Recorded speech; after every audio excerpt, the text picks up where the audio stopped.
안녕하십니까. 저는 성악문화학부와 대학원을 졸업하고 성악보는 사무직장으로 일하고 있던 중 고 이춘상 보좌관의 요청으로 2012년 10월 초에 박근혜 대통령 대선 캠프에 합류하여 SNS 본부에서 일한 바 있는 신혜원입니다. 지난해 10월 24일 JTBC 최순실 태블릿 PC 보도를 접했을 때부터 저는 이를 의아하게 생각했습니다. 공개된 전화번호 목록, 카카오톡, 메일로 다운받았다는 SNS 운영 방안 등의 문서를 볼 때 제가 속한 대선 SNS 등에서 사용한 태블릿 PC로 보였기 때문입니다. 실제로 저는 2012년 10월 대선 캠프에 합류한 뒤 10월 말경 당시 김철균 SNS 본부장의 지시로 삼성에서 출시된 흰색 태블릿 PC 한 대를 건네받았습니다. 그 이전에는 조진우 전 청와대 행정관이 수상 것으로 알고 있었고 캠프 내에서는 김한수 전 행정관이 개통한 것이라 알고 있었습니다. 저는 이 태블릿 PC로 후보 당시 박근혜 대통령의 카카오톡 계정을 관리를 했었고 이후 들어온 젊은 남자 동료에게 건네주었으며 그 직원도 이 태블릿 PC로 주로 카카오톡 계정 관리를 했습니다. JTBC의 보도와 달리 이 태블릿 PC로 문서 수정 작업을 하기란 워낙 불편하여 그 목적으로 사용한 바 없습니다. 실제로 JTBC가 최순실이 수정했을 거라 보도한 박 대통령의 드레스덴 연설문 역시 검찰의 태블릿 PC 포렌식 보고서를 보면 GIF, 그림 파일로 원천적으로 수정이 불가능했다는 것을 확인하였습니다. 저는 대선이 끝난 후 12월 말 대선 캠프를 떠나면서 이 태블릿 PC를 김희종 전 청와대 행정관에게 반납하였습니다. 검찰의 포렌식 보고서를 보면 인수위 시절에도 박 대통령 관련 뉴스와 홍보 문건 등을 여러 번 기록이 있어 김휘종 전 행정관이 청와대에 가지고 들어가 사용한 것으로 생각합니다. 최근 김휘종 전 행정관과 통화를 해보니 신혜원 씨가 준 태블릿 PC는 폐기하였고 JTBC가 보도한 것은 다른 것이다라는 주장을 한 바 있습니다. 만약 그렇다면 김한수 전 행정관의 회사 마레이 컴퍼니가 2012년 6월 22일 개통한 또 다른 태블릿 PC의 존재가 확인되어야 합니다. 그러나 JTBC는 물론 검찰, 특검에서도 김한수 행정관이 최소 2대 이상의 태블릿 PC를 개통했다는 사실이 확인된 바 없습니다.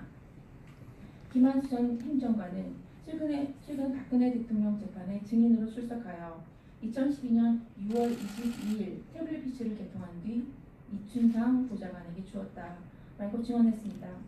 김한수 전 행정관의 증언이 진실이라면 제가 이춘상 보좌관, 조진욱 전 행정관, 김철균 본부장을 거쳐 문제의 태블릿 PC를 받은 것이고 대선 캠프 SNS 본부 내에서 다른 태블릿 PC는 없었습니다. 저는 지난해 10월 JTBC의 최순실 태블릿 PC 관련 보도를 보고 캠프에서 사용한 태블릿 PC라는 의심이 들어 당시 조작 의혹을 제기해온 변희재 대한애국당 정책위 의장에게 페이스북 메시지를 통해 이 사실을 전달하려 하였습니다. 그러나 변희재 의장으로부터 아무런 답변도 듣지 못했습니다. 뒤늦게 알았지만 변희재 의장은 평소 페이스북 메시지를 거의 확인하지 않고 있었습니다. 또한 태블릿 PC 조작 의혹이 제기되자 언론에서는 태블릿 PC는 탄핵과 별로 관계없다는 보도가 쏟아졌고 다른 언론을 신뢰할 수도 없었으며 태블릿 안에 있는 내용에 대해서도 확인할 방법이 없어 적극적으로 나서지 못했습니다. 그러다 최근 박근혜 대통령 공정재판을 위한 법률지원단이 분석한 검찰의 포렌식 보고서에 관한 내용을 확인할 수 있었고 또한 캠프에서 같이 일을 했던 여자 동료의 사진이 수십 장 들어있는 것을 발견하게 되었습니다. 이를 보고 이 태블릿 PC는 대선 캠프에서 사용했던 태블릿 PC가 맞다는 확신이 들어서 진실을 밝히게 된 것입니다. 저는 대선 캠프에서 활동하며 제가 직접 태블릿 PC를 받고 조진우, 김희종 전 행정관들로부터 직접 들은 내용만을 여기서 말씀드리는 것입니다. 여전히 태블릿 PC 관련 의혹이 해소되지 않고 있기 때문에 저희 이 증언을 통해서 대한애국당 조원진 의원님이 추진하는 태블릿 PC 관련 특검, 국감, 국정조사를 통해 정확한 진실이 밝혀지길 기대합니다. 감사합니다. 보도한 자료들이 이른바 최순실 파일이라고 본 근거는 어디 있습니까? 우선 이 PC가 있었던 곳이 최순실 씨 사무실 중에 한 곳이었습니다. 예. 최 씨의 PC라고 추정할 만한 개인적인 정황도 충분히 나타나 있었습니다. 그 PC 안에. 오늘은 정례 브리핑을 시작하기 전에 어제 특검에서 말씀드린 태블릿 PC 실물을 먼저 취재진에게 공개해드리기로 했습니다.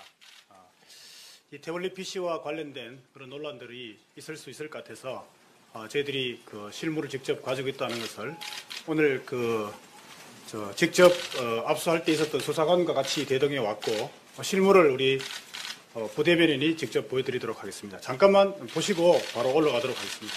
예. 어제 말씀드린 것이 이것이 실물입니다.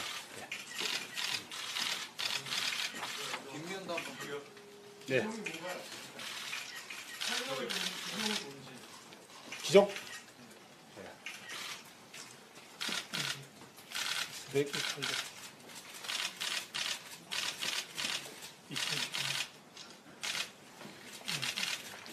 이게 SMT815 이렇게 되어 있습니다. 네. 네, 갤럭시 탭입니다. 예. 한 번만 더 들어주세요. 예. 네, 제가 비켜드릴까요? 네. 대변인. 제가? 네. 아니요, 키는 거는 여기서 안 하도록 하겠습니다. 네. 제가 그럼 한 번만 들고.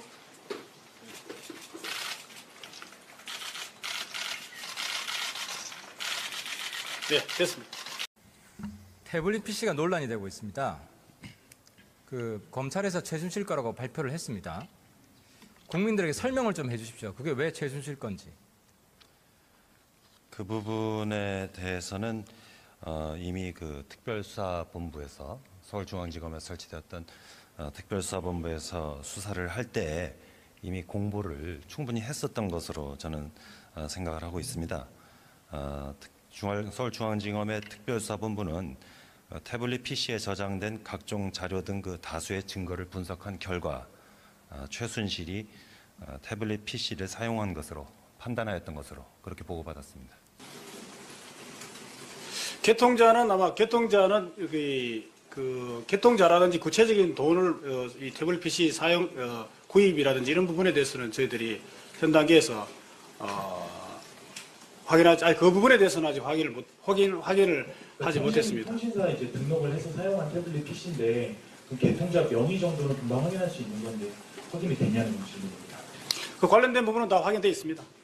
그 개통자가 누구로 되어 있습니까? 네, 개통자는 제가 보기에는 아까 말씀드린 대로 다른 것보다는 제가 말씀드린 대로 이메일 계정과 연락처 등록이 최소한으로 되어 있다는 거 말씀입니다. 태블릿 PC에 지금 개통이 등록이 되어 있는 사람의 명의가 어떤 누구로 확인되어 있냐는 질문입니다. 네, 그거는 또 확인해서 말씀드리겠습니다. 아직 확인이 안 되신 거죠? 예, 확인해 보겠습니다. 하나만 더 질문드리겠습니다. 이메일 다른 계정으로 태블릿 PC에 이메일이 로그인된 흔적이 있습니까? 아니면 그 이메일로만 태블릿 PC가 사용됐습니까? 다른 이메일도 있습니다. 어떤 이메일로 로그인? 그거는 밝히기가 곤란하고요. 하여튼 다른 이메일도 있습니다.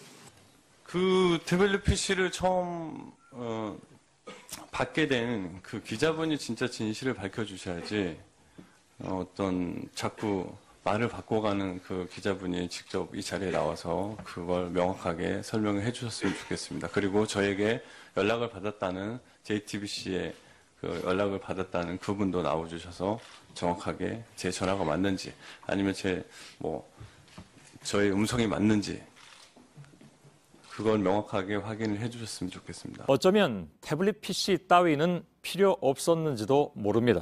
JTBC 화면 자체에서 이것이 최순실 태블릿 PC입니다 라고 기자가 말하고 손가락으로 넘기고 화면을 이것은 실물 영상처럼 편집 화면이라고 보기 어려운 화면을 보여주면서 그 보도에서 아래에 아마도 그 불찰을 타실 텐데 다운로드와 외부 케이블 연결 표시가 떠 있는 화면이 그대로 JTBC 아직도 떠 있습니다. 저도 직접 확인한 바 있고요. 그렇다면 이것은 적어도 정호성 사건의 증거물로 제시된 증거에 대해서 변경을 가했다는 것입니다. 밖으로 빼내는 것까지는 변경이 아닐지 모르지만 어떤 정보를 증거물 안으로 집어넣는다는 것은 명백한 변경을 가하는 행위입니다. 이것은 적어도 증거 변조에 해당되고 나아가 이를 통해서 명의인 자체가 그 태블릿 PC의 소유자 자체가 누구인지를 뒤바꾸는 행위라면 새로운 증거를 작출하는 행위로서 증거 위조죄가 되고 나아가 그 목적 자체가 누구를 해하려는 것이 분명하기 때문에 모해 증거 위조죄에 해당. 도태우 변호사는 지난해 12월 JTBC 기자를 상대로 특수절도 혐의로 고발했었습니다.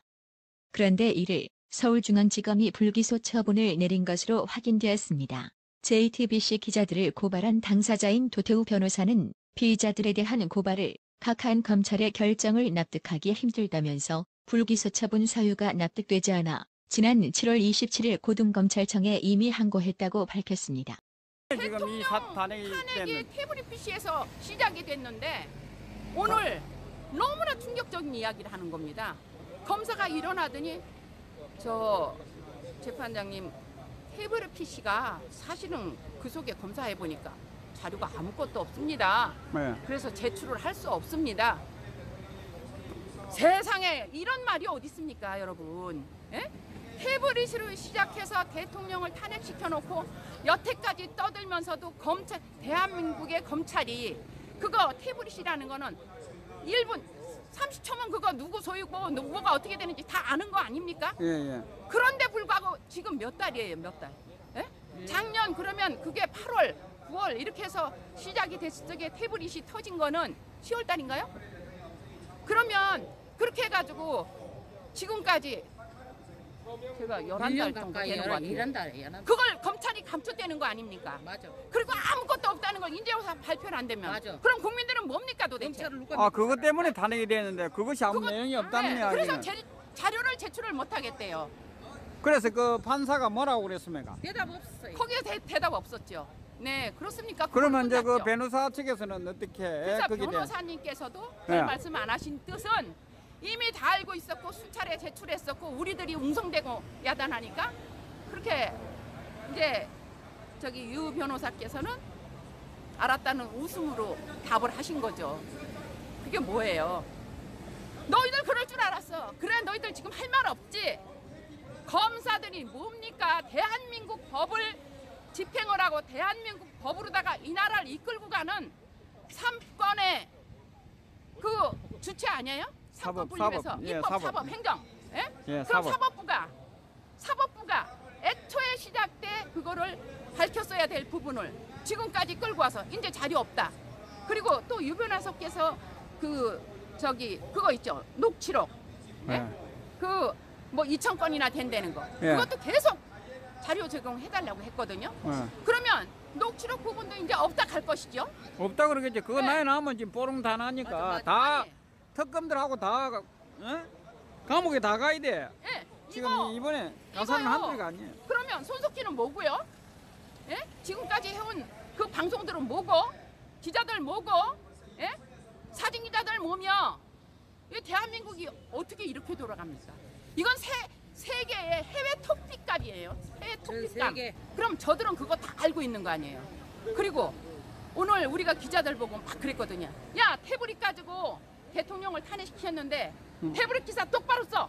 예, 예. 너희들 똑바로 써. 야, 말씀 잘하시네. 난리가 나죠. 예, 예. 네, 그렇게 이렇게 대통령 탄핵이라는 게 조작되고 꾸미고 계속 몰아붙여서 촛불이 횃불로 변하고 나라를 온 나라를 집어삼키고 저 국회의원들 저것들 협박을 해서 이렇게 만들 적엔 저것들이 또 저희들 당리당략리하고 저희들 뭐 개헌해서 진짜 뭐 의원 내각제 해서 이 나라를 천년만년 해먹을 그런 작전을 세운 거 아닙니까? 공략하고 있지. 예. 그래서 이제 앞으로 개원 얘기가 나오게 돼 있다고 그러죠. 여러분들이 오늘 이 영상을 보시면 100명, 1000명 전할 수 있는 대로 전하세요. 그래야 젊은이들도 깨어나야지. 아니 태블릿이 없다는데 이걸 뭘로 설명을 할 겁니까? 태블릿이 없다는데. 예? JTBC가 얼마나 조작을 했습니까? 그동안의 조작이라는 게 한 번도 방송이 안 됐는데 이렇게 유튜브는 다 밝히. 오늘 우리 애국의 열기가 가득한 이 자리에서 박정희 대통령 각하께서 하신 말씀이 생각이 납니다. 자유는 처절하게 투쟁하는 자만이 누릴 수 있고 평화는 그것을 가질 수 있는 자만이 누릴 수 있다. 여러분, 불의가 법이 되면은 국민들의 저항과 투쟁은 우리 국민들의 의무이며 책무인 것입니다, 여러분.